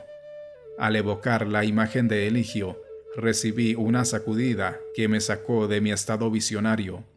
Eligio tenía una forma blanca y larga que respingó y pareció saltarme encima. Don Juan explicó que Eligio era un aprendiz muy talentoso y que, sin duda, había notado que alguien lo estaba viendo. Otra de las elecciones fue Pablito, aprendiz de don Genaro. El sobresalto que la visión de Pablito me produjo fue incluso mayor que en el caso de Eligio. Don Juan rió tan fuerte que las lágrimas corrían por sus mejillas. ¿Por qué tiene esa gente formas distintas?, pregunté. Tienen más poder personal, repuso. Como habrás notado, no están pegados al suelo. ¿Qué les ha dado esa ligereza? ¿Nacieron así? Todos nacemos así de ligeros y livianos, pero nos volvemos pesados y fijos. Eso es lo que nos hacemos a nosotros mismos. Así pues, podríamos decir que esas personas tienen distinta forma porque viven como guerreros. Pero eso no es importante. Lo que tiene valor es que ahora estás en el borde. Has llamado 47 personas y solo falta una más para completar las 48 originales. Recordé en ese momento que años antes me había dicho, al discutir la brujería del maíz y la adivinación, que el número de maíces que un guerrero poseía era 48. Nunca había explicado el motivo. ¿Por qué 48?, le pregunté de nuevo. 48 es nuestro número. Eso es lo que nos hace hombres. No sé por qué. No desperdicias tu poder en preguntas tontas. Se puso en pie y estiró brazos y piernas. Me indicó hacer lo mismo. Advertí que había un toque de luz en el cielo, hacia el oriente. Volvimos a sentarnos. Se inclinó acercando la boca a mi oído. La última persona que vas a llamar es Genaro, el verdadero chingón, susurró. Sentí un empellón de curiosidad excitada. Realicé con rapidez los pasos requeridos. El extraño sonido desde el borde del chaparral se hizo vívido y adquirió nueva fuerza. Yo casi lo había olvidado. Las burbujas doradas me cubrieron y en una de ellas vi a don Genaro. Estaba parado ante mí, sombrero en mano. Sonreía. Abrí apresuradamente los ojos y estaba a punto de hablarle a don Juan, pero antes de que pudiera pronunciar palabra, mi cuerpo se puso rígido como una tabla. Mi cabello se irguió y durante un largo momento no supe qué hacer ni qué decir. Don Genaro estaba allí, parado frente a mí, en persona. Me volví hacia don Juan. Sonreía. Luego ambos estallaron en una gran carcajada. Traté de reír también. No podía. Me puse en pie. Don Juan me dio una taza con agua. La bebí automáticamente. Pensé que me iba a rociar la cara. En vez de ello, volvió a llenar mi taza.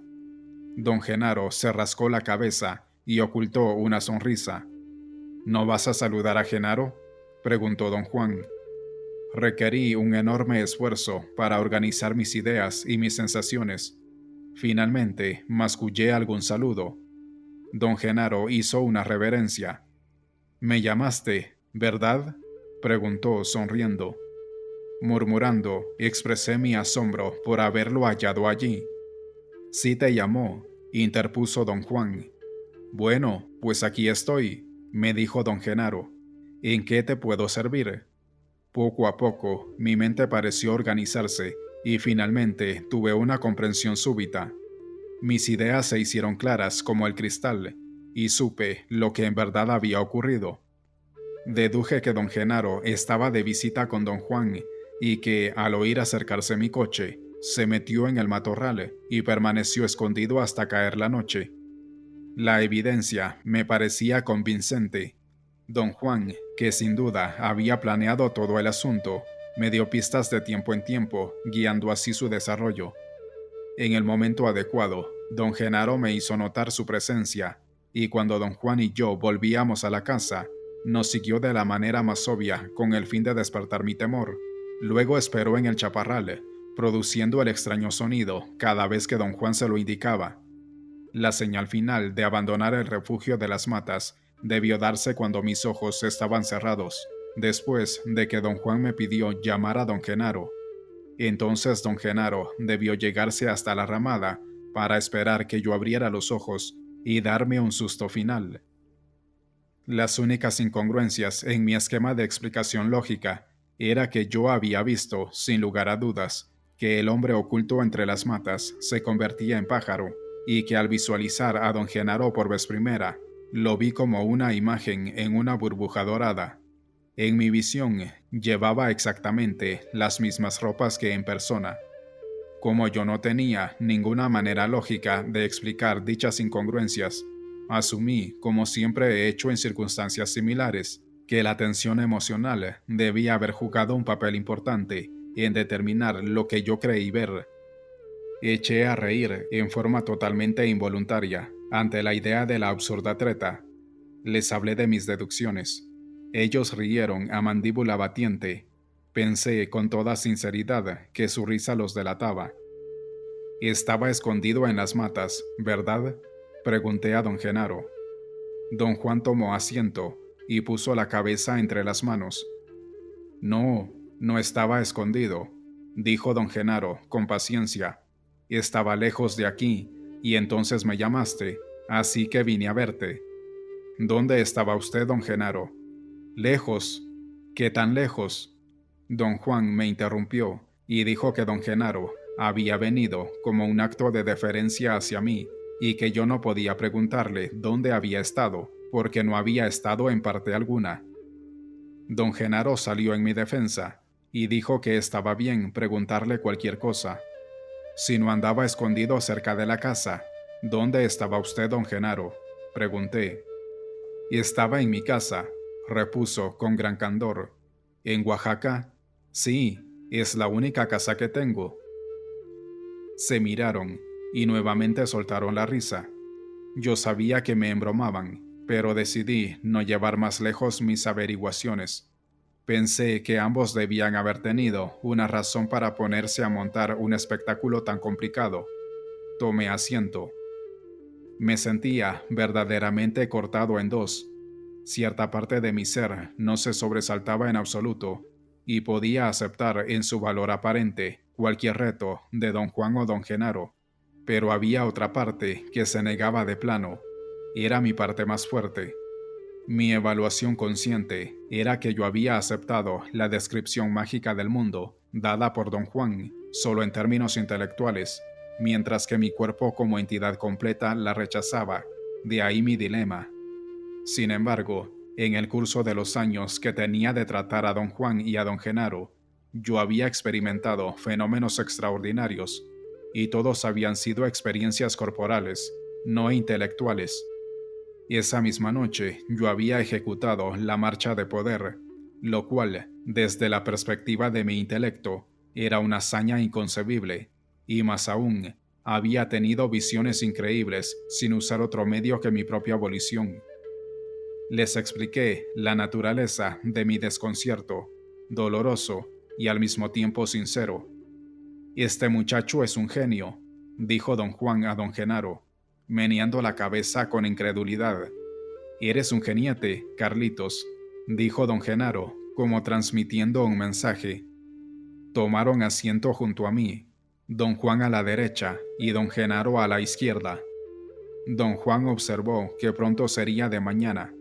En ese instante oí de nuevo el llamado de la polilla. Se había movido. El sonido venía de la dirección contraria. Miré a uno y a otro, sosteniendo su mirada. Mi esquema lógico empezó a desintegrarse. El sonido tenía una riqueza y una profundidad hipnotizantes. Luego percibí pasos ahogados, patas suaves que aplastaban los hierbajos secos. El sonido barbotante se acercó y me acurruqué contra don Juan. Secamente me ordenó ver aquello.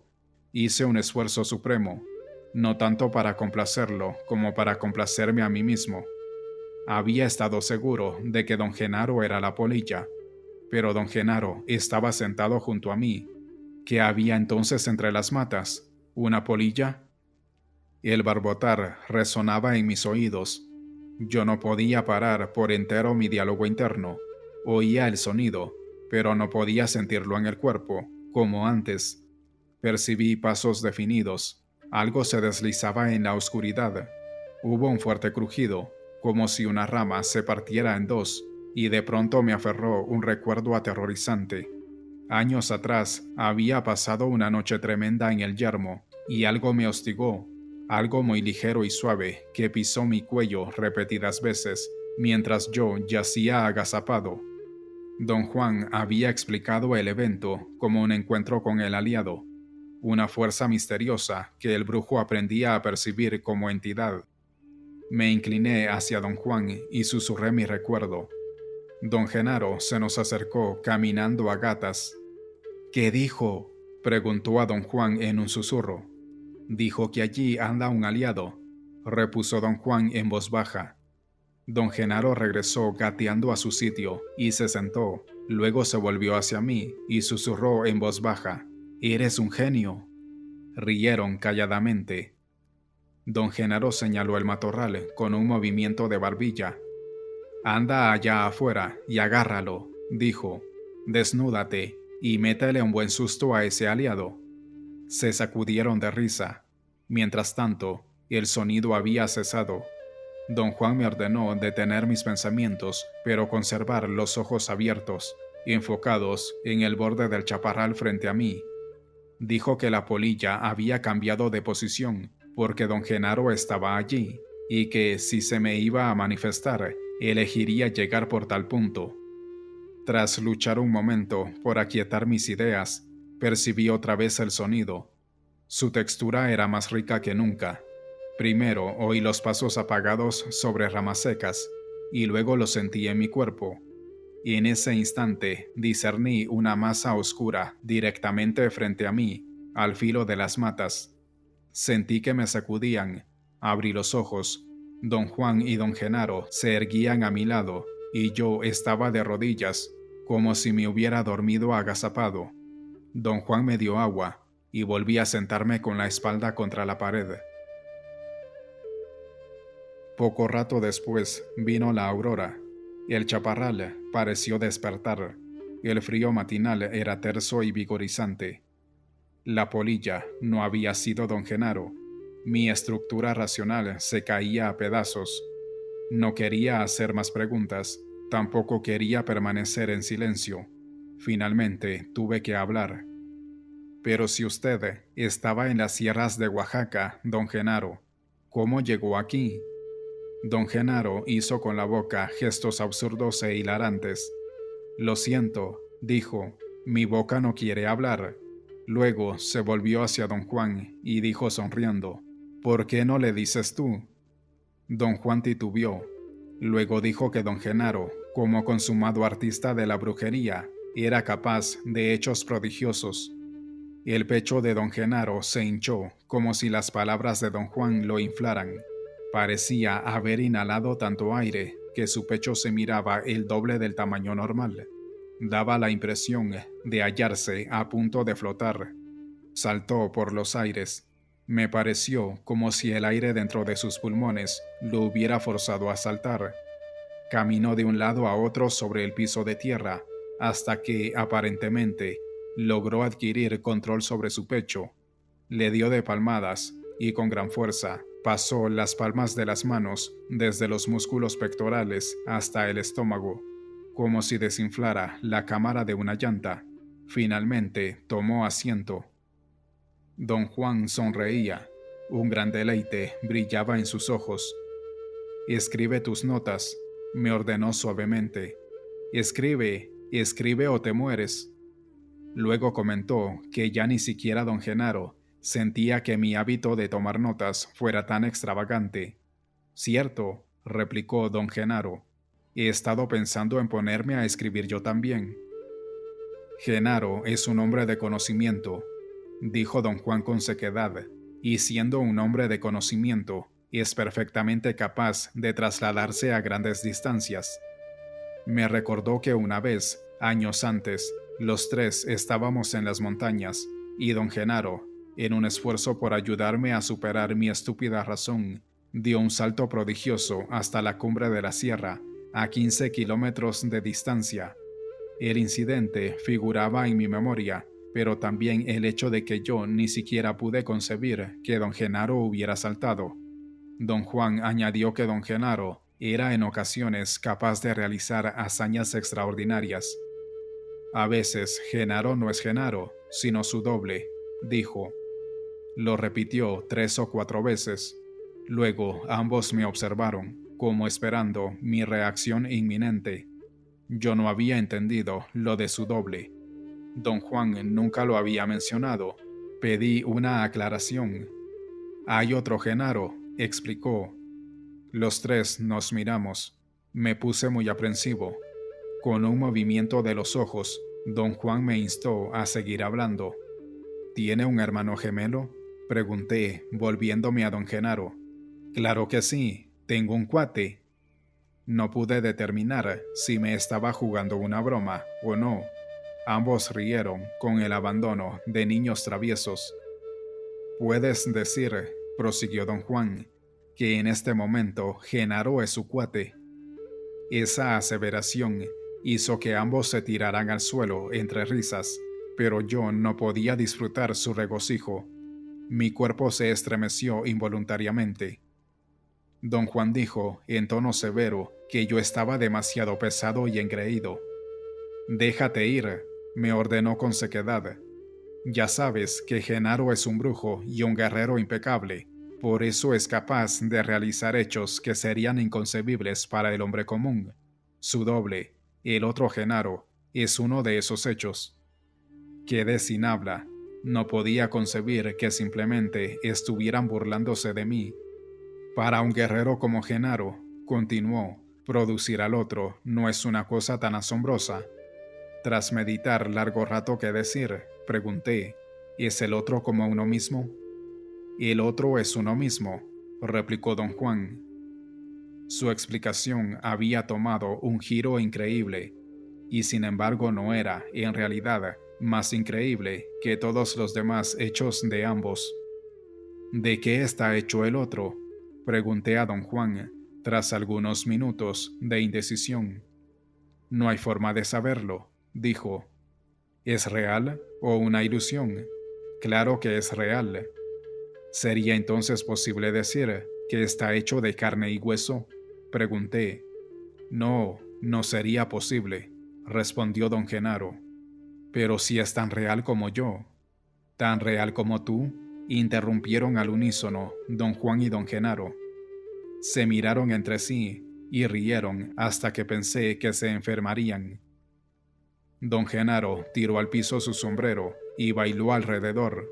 La danza era ágil y graciosa, y por algún motivo inexplicable, chistosa de principio a fin. ¿Acaso el humor estaba en los movimientos exquisitamente profesionales que don Genaro ejecutaba? La incongruencia era tan sutil y a la vez tan notable que me doblé de risa. «Lo malo contigo, Carlitos», dijo al sentarse de nuevo, «es que eres un genio». «Tengo que averiguar eso del doble», dije. «No hay manera de saber si es de carne y hueso», dijo don Juan, «porque no es tan real como tú. El doble de Genaro es tan real como Genaro. ¿Ves lo que quiero decir?». Pero tiene usted que admitir, don Juan, que debe haber algún modo de saberlo. El doble es uno mismo. Esa explicación debería bastar, pero si vieras, sabrías que hay una gran diferencia entre Genaro y su doble. Para un brujo que ve, el doble brilla más. Me sentía demasiado débil para hacer nuevas preguntas. Dejé mi cuaderno y por un instante creí que iba a desmayarme. Tenía visión de un túnel. Todo a mi alrededor estaba oscuro, con excepción de un sector redondo de paisaje claro frente a mis ojos. Don Juan dijo que yo necesitaba comer algo. Yo no tenía hambre. Don Genaro anunció que él también desfallecía. Se puso en pie y fue a la parte trasera de la casa. Don Juan se levantó y me hizo seña de seguirlo. En la cocina, don Genaro se sirvió comida y luego inició una comiquísima pantomima, imitando a alguien que quiere comer, pero que no puede tragar. Pensé que don Juan iba a morirse. Rugía, pataleaba, lloraba, tosía y se atragantaba de risa. Yo también me sentía a punto de estallar. Las gracias de don Genaro eran incomparables. Por fin desistió y nos miró por turno a don Juan y a mí. Tenía los ojos relucientes y una sonrisa espléndida. Ni modo, dijo alzando los hombros. Yo devoré una gran cantidad de comida, y lo mismo hizo don Juan. Luego todos volvimos al frente de la casa. El sol resplandecía, el cielo estaba despejado, y la brisa matinal refrescaba el aire. Me sentía dichoso y fuerte. Nos sentamos en triángulo, dándonos la cara. Tras un silencio cortés, decidí pedirles clarificar mi dilema. Una vez más, me hallaba en perfectas condiciones y quería explotar mi fuerza. Hábleme más acerca del doble, don Juan. Don Juan señaló a don Genaro, y don Genaro inclinó la cabeza. Allí está, dijo don Juan. No hay nada que decir. Aquí está para que lo atestigües. Pero es don Genaro, dije, en un débil intento por guiar la conversación. Claro que soy Genaro, dijo él, enderezando los hombros. ¿Qué es entonces un doble, don Genaro?, pregunté. Pregúntale a él, repuso con brusquedad, mientras señalaba a don Juan. Él es el que habla, yo soy mudo. El doble es el brujo mismo, desarrollado a través de su soñar, explicó don Juan. Un doble es un acto de poder para un brujo, pero solo un cuento de poder para ti. En el caso de Genaro, su doble no se puede distinguir del original. Eso se debe a que su impecabilidad como guerrero es suprema. Así, tú mismo nunca has notado la diferencia, pero en los años que llevas de conocerlo, solo 2 veces has estado con el Genaro original. Todas las otras veces has estado con su doble. Pero eso es absurdo, exclamé. Sentí la angustia crecer en mi pecho. Me agité tanto que dejé caer mi cuaderno, y el lápiz rodó perdiéndose de vista. Don Juan y don Genaro se lanzaron al piso, casi como clavadistas, e iniciaron una búsqueda de farsa loca. Yo jamás había visto una representación más asombrosa de magia teatral y prestidigitación. Solo que no había escenario, ni tramoya, ni artefactos de ninguna clase, y lo más probable era que los actores no usasen prestidigitación. Don Genaro, el mago principal, y su asistente don Juan, produjeron en cuestión de minutos la más sorprendente, grotesca y extravagante colección de objetos hallados debajo, detrás o encima de una pila de cosas dentro de la periferia de la ramada. Siguiendo el estilo de la magia teatral, el asistente disponía los elementos de tramoya, que en este caso eran los escasos objetos sobre el piso de tierra, piedras, costales, trozos de madera, un cajón de leche, una linterna y mi chaqueta. Y luego el mago, don Genaro, procedía a encontrar algo que arrojaba a un lado inmediatamente después de constatar que no era mi lápiz. La colección de hallazgos incluía prendas de vestir, pelucas, anteojos, juguetes, utensilios, piezas de maquinaria, ropa interior femenina, dientes humanos, un sándwich de pollo y objetos religiosos. Uno de ellos era francamente repugnante.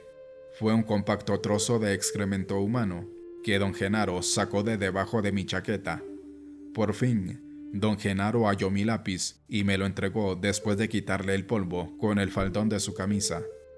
Celebraron sus payasadas con gritos y risas chasqueantes. Yo me descubrí observándolos, pero incapaz de unírmeles. «No tomes las cosas tan en serio, Carlitos», dijo don Genaro con tono preocupado. «Se te va a reventar la...». Hizo un gesto risible que podía significar cualquier cosa. Cuando la risa amainó, pregunté a don Genaro qué hacía un doble, o qué hacía un brujo con el doble. Don Juan respondió, dijo que el doble tenía poder, y que usaba para realizar hazañas que serían inimaginables en términos ordinarios. «Ya te he dicho una y otra vez que el mundo no tiene fondo», me dijo, «y tampoco lo tenemos nosotros los hombres, o los otros seres que existen en este mundo. Por eso es imposible razonar al doble. Sin embargo, se te ha permitido a ti atestiguarlo, y eso debería ser más que suficiente». «Pero debe haber un modo de hablar de él», dije. «Usted mismo me ha dicho que explicó su conversación con el venado para poder hablar de ella. ¿No puede hacer lo mismo ahora?». Guardó silencio un momento. Le rogué. La ansiedad que experimentaba iba más allá de todo cuanto jamás había atravesado. «Un brujo puede desdoblarse», dijo don Juan. «Eso es todo lo que se puede decir». «¿Pero se da cuenta de que está desdoblado?». «Claro que se da cuenta». «¿Sabe que está en dos sitios al mismo tiempo?». Ambos me miraron y luego se miraron entre sí. «¿Dónde está el otro Genaro?», pregunté. Don Genaro se inclinó en mi dirección y fijó la vista en mis ojos. «No sé», dijo suavemente. «Ningún brujo sabe dónde está su otro». «Genaro tiene razón», dijo don Juan. «Un brujo no tiene ni la menor idea de que está en dos sitios al mismo tiempo. Tener conocimiento de eso equivaldría a encarar a su doble, y el brujo que se encuentra cara a cara consigo mismo es un brujo muerto. Esa es la regla. Ese es el modo en que el poder ha armado las cosas». Don Juan explicó que, para cuando un guerrero ha conquistado el soñar y el ver, y ha desarrollado un doble, debe haber logrado asimismo borrar la historia personal, el darse importancia a sí mismo y las rutinas. Dijo que todas las técnicas que me había enseñado y que yo había considerado conversación vana eran, en esencia, medios de dar fluidez a la personalidad y al mundo, y colocándolos fuera de los límites de la predicción, para de ese modo eliminar la impracticabilidad de tener un doble en el mundo ordinario. Un guerrero fluido ya no puede ponerle fechas cronológicas al mundo, explicó don Juan, y para él, el mundo y él mismo ya no son objetos. Él es un ser luminoso que existe en un mundo luminoso. El doble es cosa sencilla para un brujo, porque él sabe lo que hace. Tomar notas es para ti cosa sencilla, pero todavía asustas a Genaro con tu lápiz. ¿Puede una persona ajena, mirando a un brujo, ver que está en dos lugares a la vez?, pregunté a don Juan. Seguro, esa sería la única manera de saberlo. Pero no puede asumirse lógicamente que el brujo también notaría que ha estado en dos lugares. «Ajá», exclamó don Juan, «por esta vez acertaste. Un brujo puede sin duda notar, después, que ha estado en dos sitios al mismo tiempo. Pero esto no solo sirve para llevar la cuenta, y no afecta en nada el hecho de que, mientras actúa, no tiene idea de que es doble». Mi mente se tambaleaba. Sentí que, de no seguir escribiendo, estallaría. «Piensa en esto», prosiguió. «El mundo no se nos viene encima directamente. La descripción del mundo siempre está en el medio. Así pues, hablando con propiedad, siempre estamos a un paso de distancia y nuestra vivencia del mundo es siempre un recuerdo de la experiencia. Y estamos eternamente recordando el instante que acaba de suceder, acaba de pasar. Recordamos, recordamos, recordamos». Volteó la mano, una y otra vez para darme el sentimiento de lo que quería decir. Si toda nuestra vivencia del mundo es recuerdo, entonces nos resulta tan absurdo decir que un brujo puede estar en dos sitios al mismo tiempo. Pero ese no es el caso desde el punto de vista de lo que él siente, porque para vivir el mundo de un brujo, como cualquier otro hombre, tiene que recordar el acto que acaba de realizar, la experiencia que acaba de vivir. En el conocimiento de un brujo hay un solo recuerdo. Sin embargo, para alguien que estuviera mirando al brujo, el brujo aparecería como si estuviera actuando a la vez en dos episodios diferentes. El brujo, no obstante, recuerda dos instantes aislados, distintos, porque para él la goma de la descripción del tiempo ya no pega más. Cuando don Juan terminó de hablar, me sentí seguro de tener fiebre. Don Genaro me examinó con ojos curiosos. «Tiene razón», dijo, «siempre andamos un salto atrás». Movió la mano como don Juan había hecho. Su cuerpo empezó a moverse en tirones y saltó hacia atrás sobre su asiento. Era como si tuviese hipo, y el hipo forzara a su cuerpo a saltar. Empezó a desplazarse de espaldas, saltando sentado, y fue hasta el final de la ramada y regresó. La visión de don Genaro saltando hacia atrás sobre sus nalgas, en vez de ser chistosa como debería haber sido, me produjo un ataque de miedo tan intenso que don Juan tuvo que golpearme repetidamente con los nudillos la parte superior de mi cabeza. «Sencillamente, no puedo comprender todo esto, don Juan», dije. «Yo tampoco», repuso don Juan, alzando los hombros.